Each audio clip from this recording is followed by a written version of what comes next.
The earliest incarnation of the group that would become the Grateful Dead was a raggedy collection of folk and blues enthusiasts and wild-eyed high school kids calling themselves Mother McCree's Uptown Jug Champions. The winking champions part aside, this was not an ironic name. Mother McCree's Uptown Jug Champions actually played jug band music. A review of the band's members and their instruments will prove this. The band consisted of Jerry Garcia on guitar, Bob Weir on washtub bass and jug, Tom Stone on banjo, Dave Parker on washboard, and Ron Pigpen McKernan on harmonica. Interestingly enough, many of the songs covered by Mother McCree stayed in the Dead's repertoire for years. Still, Mother McCree's was not built for the long haul. Although the folk purist Garcia and the blues aficionado Pigpen held out for as long as they could, the Beatles' fabled appearance on The Ed Sullivan Show on February 9, 1964, unalterably changed America's musical tastes. The rest of the British invasion, including Pigpen's beloved Rolling Stones, drove the point home with all the subtlety of a railroad spike to the temple.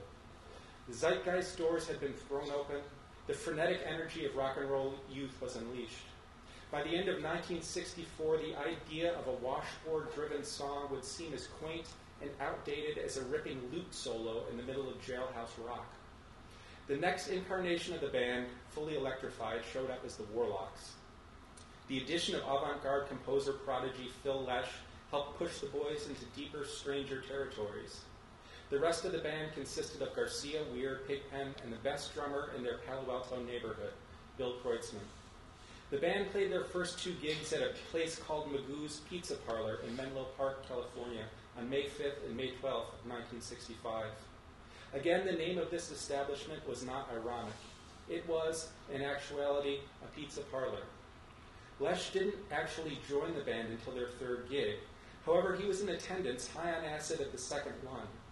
Apparently, he was impressed enough that when Garcia slid into Lesh's booth during set break and offered/insisted, "Listen, man, you're going to play bass in my band," Lesh accepted. And from then on, the crucial intellectual engagement between Phil and Jerry would drive the band forward with improvisational influences ranging from the avant-garde composer Luciano Berio to blind bluesman Reverend Gary Davis to the Beats to Ornette Coleman to Lenny Bruce and well beyond informing their aesthetic. As fate would have it, the name The Warlocks was already taken by at least two other recording acts at that time, including a Texas band that would later emerge as ZZ Top. The Warlocks needed a new name. The story goes that the Grateful Dead was named after Jerry Garcia came upon the term while leafing through a Funk and Wagnalls dictionary. In his words, everything else on the page went blank, diffused, just sort of oozed away, and there was Grateful Dead, big black letters etched all around in gold, man blasting out at me, such a stunning combination. The term Grateful Dead was coined by 19th century musicologist Francis Child as a way to refer to a classic ballad or folktale plotline.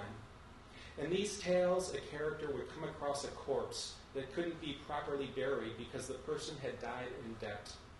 The character, out of pure human kindness, would settle the corpse's debt and pay for the burial. In turn, the spirit of the corpse would emerge at some point down the road to help the character when he was in need. In other words, it is a beautiful karmic tale. Although not all the band members were sold on the name, it was sort of creepy after all. The name stuck. With the 1967 edition of Bill's New Friend, drummer Mickey Hart, the band had struck on its original core lineup. The Grateful Dead were born.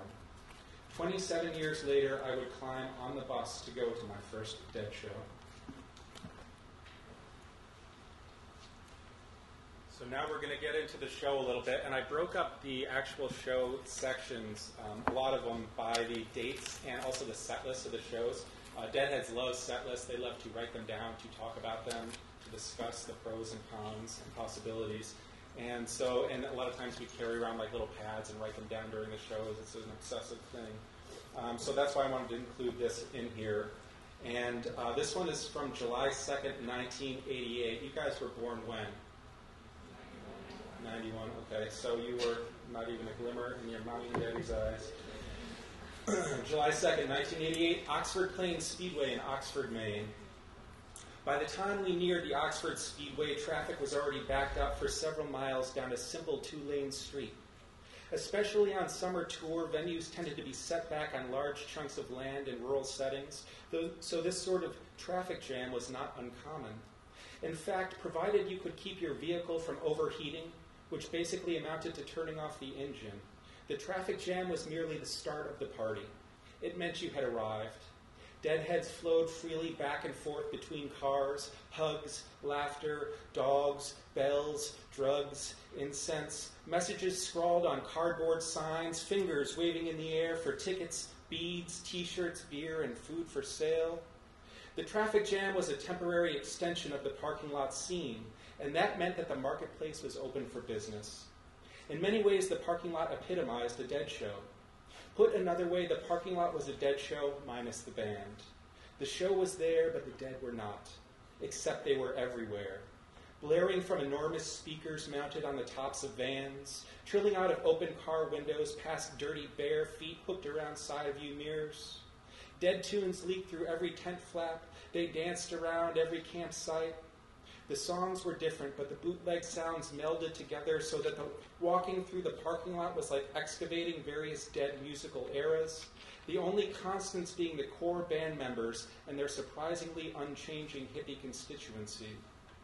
The smell of the parking lot, patchouli, marijuana, sage, body odor, grilled cheese, stir-fried vegetables, noxious, sizzling skewers of meat, though those vendors mainly came out at night, mingling with drug-infused pheromones, dirty clothes, mud, dirt, sunshine, an overpowering concatenation of camping smells, sex smells, hormone smells, hippie smells, the smell of thousands of people unafraid to cover the natural sense of their bodies and activities, licit or illicit. The parking lot was the place to score drugs, score tickets, score with cute little Deadhead chicks, and hook up with kind Deadhead bros. People were ripped off. People were rewarded for their good karma with free tickets, free food, or simply connecting with just the right people at just the right moment. The parking lot was the place to make connections, play hacky sack for hours on end, nap in the shade under a rustling blue plastic tarp, speculate on the night's set list, make sure you were set with doses and a place to crash after the show, learn a new song on guitar, dance to the rhythms of a surprisingly organized and impressively proficient drum circle, hear a rant about Wicca, sign a petition to save the rainforests, wander for 2 hours and still not find the person, vehicle, or meeting spot you were searching for. Narcs preyed on the parking lot scene because the scene was authentic and it was assumed that we were all there for a good time. Easy busts abounded. To avoid detection, every once in a while a call of 6 up was passed up and down the rows of the parking lot, and the Deadheads who made it their business to know such things knew what this meant. Cops in the area. Keep your drugs out of sight and scoot to a safer space. The parking lots of summer shows were the best. They were usually huge, and often the Dead played for multiple days. The longer the run of shows, the more established the parking lot could get. After, say, a 3-day run at Alpine Valley, Wisconsin, you felt like you had helped establish a new town, put down roots, learn the terrain, gotten to know your neighbors, and by the time you left, there was a distinct air of sadness that the community, even if its citizenry were reassembling 48 hours later in a venue 200 miles away, would never be quite the same again. City parking lots were still fun, but you could never shake the city vibe. The community was still there, still established, but it was less a commune vibe and more a primitive need to cluster together for strength, survival, and understanding in the face of urban indifference.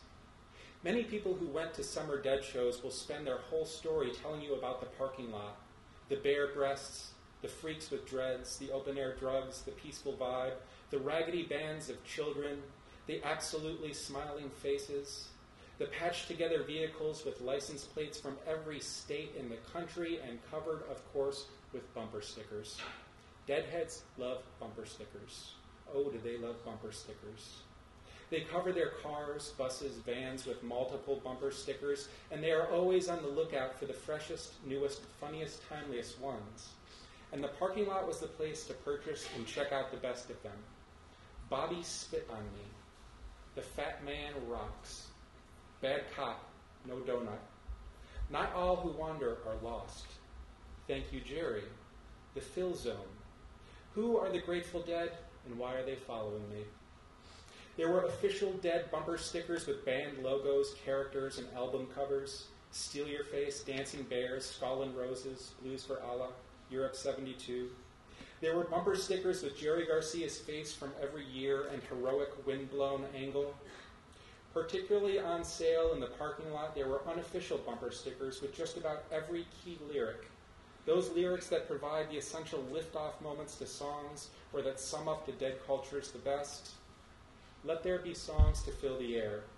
The music never stopped. Let my inspiration flow. Sunshine Daydream. Along with Dead, hippie, environmentalist, and spiritual mottos, credos, and dogma. My personal favorite, My Karma Ran Over My Dogma. And general words of wisdom. The parking lot was a fashion show for bumper stickers. It was also a fashion show for fashion. Beautiful handmade dresses, pants, shirts, hats, jewelry, crystals, you name it. Deadheads are masters of velvet and patchwork, masters of bead and non-precious stone, masters of buying cheap clothes in Guatemala and selling them at a substantial markup in the States, and obviously masters of cotton t-shirt and colored dye. The parking lot was the center of fashion, food, revelry, and trend. I didn't have a ticket for the first main show. I wasn't worried either. More than any other time in my life, I believed in karma while on tour. I wasn't out to hurt or screw anyone over. I was there for the music, the good times. I was a shaggy young kid on the road with an enormous smile on my face. There were tickets out there waiting to help me fulfill my mission. I had faith in that, and I had the money to pay face value. We spent the night at a nearby campground filled with deadheads and got on the road the next morning for the last leg of the trip to Oxford Speedway. Of course, by the time we got near the Speedway, there was already a huge backup of cars waiting to enter the venue. As soon as we hit the traffic jam, I was out the door of the bus with my index finger waving in the air, the Deadhead sign that I needed a ticket. I wasn't stressed out about driving 9 hours to a concert I didn't have a ticket to, and I certainly wasn't going to let it dampen my spirits. I knew that the lower the situation brought you, the less chance you had of scoring what you wanted. I was full of faith in my good, dead karma, and frankly, given the amazing scene we'd just driven into, there was nothing to feel down about. At the very least, we'd just arrived at the best party in the country. As I walked along the string of cars, people pulled me aside to ask for drugs, to pass me joints, to try to hand me beers, which I didn't take, juice, fruit, and to offer advice on who might have tickets. A dude just went by here a half hour ago selling tickets. But I wasn't about to deal with scalpers, and they were the ones who tended to be out actively selling tickets. Scalper scum, we called them. There was even a bumper sticker that read, Die Scalper Scum, which is as harsh a declaration as you are likely to see at a Dead show. Scalpers were making money off the scene in a way that we found repellent and lecherous. Deadheads weren't scalpers and didn't buy tickets from scalpers. I would have rather missed the show than buy a ticket off a scalper. I wasn't looking for a miracle ticket either.